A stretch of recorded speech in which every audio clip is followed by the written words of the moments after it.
देखिए, आज की वीडियो में बात करेंगे आप सभी के एमपी बोर्ड एग्जामिनेशन के रिजल्ट चेकिंग के बारे में, जिससे कि आप जिस दिन अपना रिजल्ट चेक करें तो आपको किसी भी तरह की कोई भी परेशानी ना हो। क्योंकि रिजल्ट चेक करते टाइम काफ़ी बच्चों को ये दिक्कत आती है कि उनका जो रिजल्ट है वो पेंडिंग में हो गया है या फिर नो रिकॉर्ड फाउंड बता रहा है। तो ऐसे में किन बातों को आपको ध्यान रखना है, साथ में क्या डेटा आपके पास होना चाहिए, क्या इंपॉर्टेंट इन्फॉर्मेशन आपके पास होनी चाहिए, जिससे कि आप अपना जो रिजल्ट है वो चेक कर पाएंगे।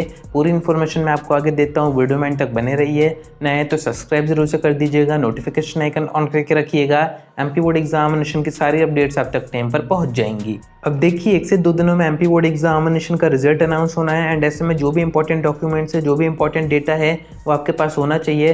वरना ऐसा ना हो कि आप रिजल्ट चेक करने बैठे एंड आपके पास डेटा हुई ना एंड आप सभी अपना जो रिजल्ट है वो चेक कर ही ना पाएँ। क्योंकि काफ़ी बच्चे कह रहे थे कि हमारा तो एडमिट कार्ड खो गया है, वैसे में हमें क्या क्या चाहिए पड़ेगा रिजल्ट चेक करने में, तो वही मैं आपको आगे बताता हूँ। साथ में जो दिक्कतें आती हैं कि आपका जो रिजल्ट है वो पेंडिंग में हो गया है या फिर नो रिकॉर्ड फाउंड बता रहे हैं, तो ऐसे में आपको क्या करना चाहिए। आपको उस टाइम पर पैनिक नहीं करना है, क्योंकि ये जो दिक्कतें आती हैं नो रिकॉर्ड फाउंड की या फिर रिजल्ट पेंडिंग में हो गया, ये सब क्यों आती है वो मैं आपको बता देता हूँ। देखिए, होता क्या है, ओएमआर शीट आप भरते हैं तो हो सकता है उसमें छोटी मोटी कोई मिस्टेक हो जाए या फिर हो सकता है आपका जो रोल नंबर 1-2 डिजिट आगे पीछे हो जाए। तो इस कंडीशन में आपका जो रिजल्ट है वो एमपी बोर्ड अपने साइड से पेंडिंग में रखता है। अब ये वापस कैसे आता है, कैसे आपका रिजल्ट वापस से अपडेट किया जाता है, तो जैसे ही आप सभी का रिजल्ट पेंडिंग आए तो ऐसे में आप सभी को इन्फॉर्मेशन आपके स्कूल में देनी होती है। स्कूल से कॉन्टैक्ट किया जाता है एमपी बोर्ड में, देन एमपी बोर्ड वेरीफाई करता है कि वो बच्चा जिसके बारे में इन्फॉर्मेशन मांगी जा रही है वो वही है जिसका रिजल्ट पेंडिंग है।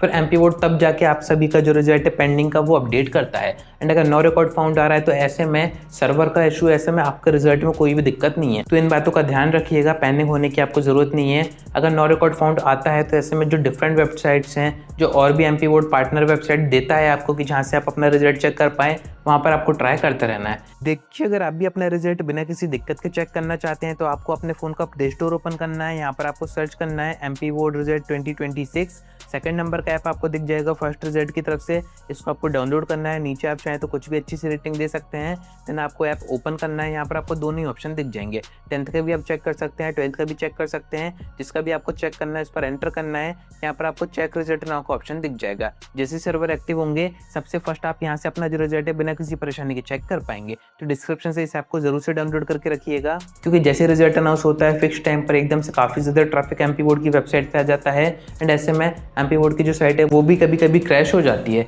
तो ऐसे में आपको पेशेंस रखना है। आपके पास क्या इंपॉर्टेंट डॉक्यूमेंट्स होने चाहिए, तो अगर आपके पास अपना एडमिट कार्ड है तो आपको और किसी अदर डॉक्यूमेंट की ज़रूरत नहीं है। बाकी अगर कोई इन्फॉर्मेशन आपसे मांगी जा रही है तो वो वेबसाइट फर्जी है, वो आपके डेटा का आगे कहीं पर मिसयूज़ कर सकते हैं। आपको चाहिए आपका बस रोल नंबर एंड आपको चाहिए आपका एप्लीकेशन नंबर, ये दोनों ही चीज़ें आपका एडमिट कार्ड में होती हैं। टॉप पर रोल नंबर आप सभी ने भरा हुआ है, आप सभी को ओएमआर शीट में आपको याद भी हो गया होगा, पर हो सकता है आवेदन क्रमांक यानी कि एप्लीकेशन नंबर आपको याद ना हो, तो रिक्वायरमेंट आपको एडमिट कार्ड की पड़ेगी, उसी से देख के आप भर पाएंगे। एंड अगर आपने कहीं पर फोटो खींच के रखा है, नोट करके रखा है, अच्छी बात है। एडमिट कार्ड है तो और भी अच्छी बात है। खो गया है तो ऐसे में आप अपने स्कूल से कॉन्टैक्ट कर सकते हैं, वो आपको अपना आवेदन क्रमांक बता देंगे, जिससे कि आप अपना जो रिजल्ट है वो चेक कर पाएंगे।